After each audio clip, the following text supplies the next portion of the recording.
Train to the Plastic Underground.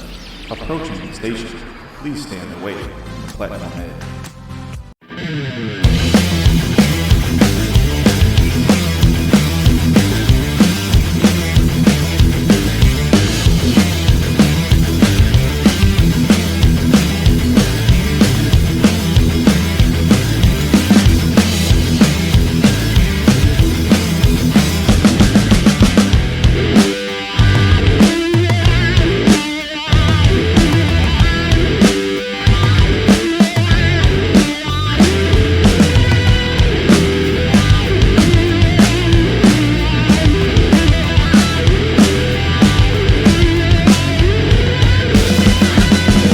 What's up, everybody? Welcome back to the Plastic Underground. This week I have a quick little cool build for you guys. A couple weeks ago I saw Steve from SKS Props. He used some scrap foam and he made this really cool 8-bit Mario like sign, and I thought it was really cool, and it got me thinking. There's a project I've been wanting to do for a while, and it seemed like a good time to like use that same technique to get rid of some scrap foam I have and to make this cool pickaxe from Minecraft. So these are all individual pieces of 1 inch by 1 inch squares, and then they're all hand painted. And so the thing is that it's really flimsy, but the thing I like about it is that it's thin, so it kind of looks like it does in the game, you know. So this is going to go up on the wall in my game room and look kind of cool. And so like diamond used to be like top tier pickaxe without enchantments and stuff, but now netherite is the new top tier. So I painted the back netherite, so I can hang this up on the wall, and when I get sick of this, flip it over, have this. Kind of cool. So I will show you guys how I went about making this. I made templates and patterns for you guys, and they are all color coded, which will make it a little bit easier for you guys to paint. And yeah, that's it. So I hope you guys like how I made this, and yeah, let's get to it. Okay, so I have my pattern here all together, and I'm cutting it apart so that I can separate the pattern into the different pieces. So the wood, like the stick and the top part of the stick, are separated from the actual axe head. And like I said, these are all kind of like color coded on the template just to make it a little bit easier. And so now I'm just using this ruler here, and this ruler is a 1 inch thick. Actually, it might be a little bit more than that, I'm not sure, but that's the scale that I used. I just used this metal ruler. So this is 6mm foam, and I'm cutting strips that are the same width as my ruler, long ways. So then after that, I'm using the same ruler and I'm cutting the same width the other way. So that makes a perfect square, makes a perfect same size square on both sides. So that's what I do for a little bit. I just cut strips and then I cut squares, and I counted the pattern to see exactly how many I would need before I cut all these out, and I haven't looked at the pattern in a bit because I did this a while ago, but I think it was like 68 sounds right. Anyway, it's on the pattern for you guys, but here is all of the squares all ready to go. And now you just kind of take all your little parts here, and you can kind of arrange them into the shape of the axe. Now today's video is sponsored Raycon.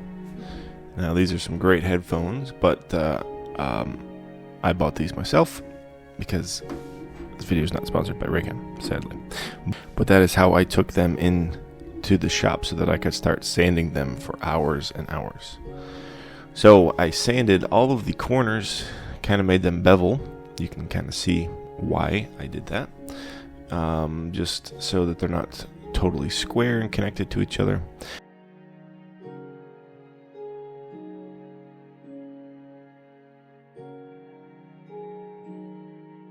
But I did that on all of these, and my hand really started to cramp up after that from holding each square. Plus I sanded both sides because I wanted to paint the back.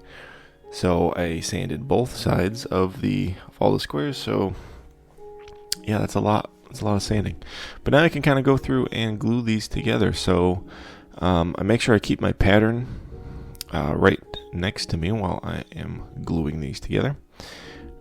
So I start with that big square because was pretty simple.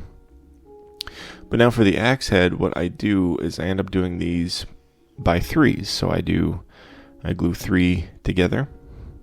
This is kind of like, it's funny that now it kind of turns into like playing Tetris, because now I'm making like shapes and gluing these like shapes together. So I do these by threes.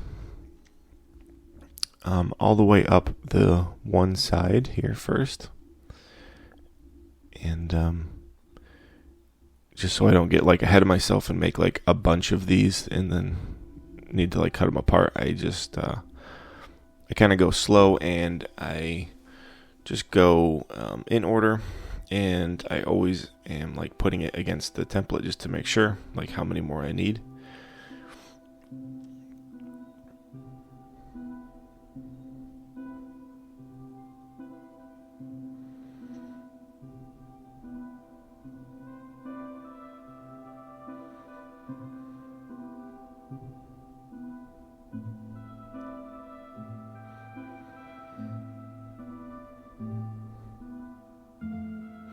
So then that last piece there gets offset by 1. So now you can see how I got that perfect shape. So now I start working my way up. And that is like one side of the axe head done. And then I just make the other side the same exact way. And then glue that all together.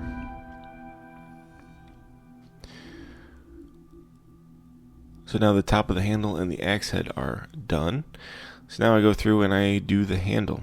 So again, I start off with a square for the bottom piece. And then I go through and I do these diamond shapes on top. It's funny now that I'm looking at it, I could have done the same 3 glued together just like I did for the axe head, and then turn them sideways to make that same shape, but yeah, it doesn't matter. There's lots of different ways to get this done. It's just funny that I just noticed that pattern now looking at it. But yeah, so you just keep working your way up, always checking your template, and that is it. Everything is glued together. Obviously you have to glue these all together now, but the basic structure is done. So now I glue that into place there. I thought about painting these before I glued them together, just so it'd be easier. But I wanted to make sure I got paint in to like the recesses too, so you didn't see like white foam through it. So yeah, now is kind of when I realized like, oh yeah, that's actually really thin and kind of floppy. But like I said, I like it like that, and it look good on the wall. So that was just some Mod Podge that I used to like brush on. I just had a little bit of black paint in it to make it like that gray when it dries. I did about 3 coats per side, and then I could go in here and I just start with the wood part. So using some dark brown, and I go through and I paint all of the dark brown parts. Now, like I said, my pattern has these color coded, but I was looking at reference images just to make sure that I was painting everything right. And that's not a bad idea to do that too. It kind of helps you see where the color and stuff needs to go. So then I go in here with a little bit of this lighter brown. It's almost like tan color.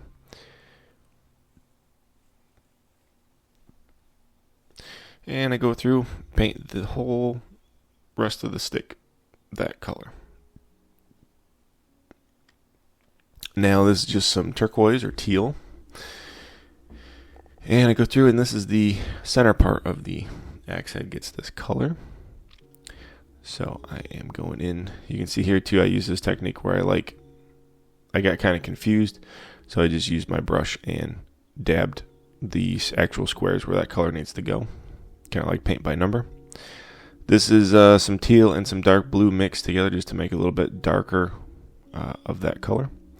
And then I paint the rest of the axe head that way. And now I go back through and I kind of, you can see some spots where there's some paint overflow, and I just kind of clean that up after.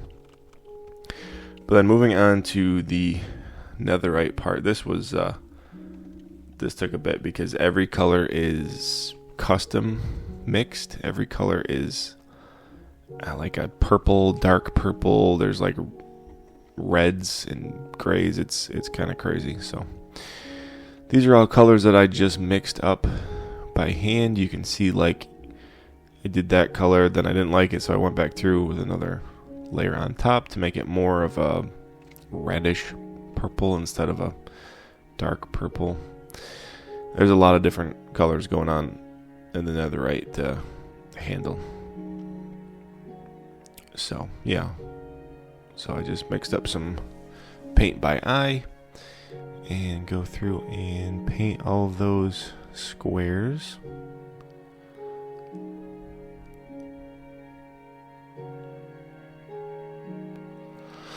And then I do all the dark colors. So this is basically just purple with a lot of black in it, just to make this like dark purple color. And I paint that on the rest of the handle. And that is pretty much it, you guys. Hope you guys liked the video. Please share it with any Minecraft fans. Please like, comment, and subscribe if you haven't. And I will catch you guys next time when I make something nerdy.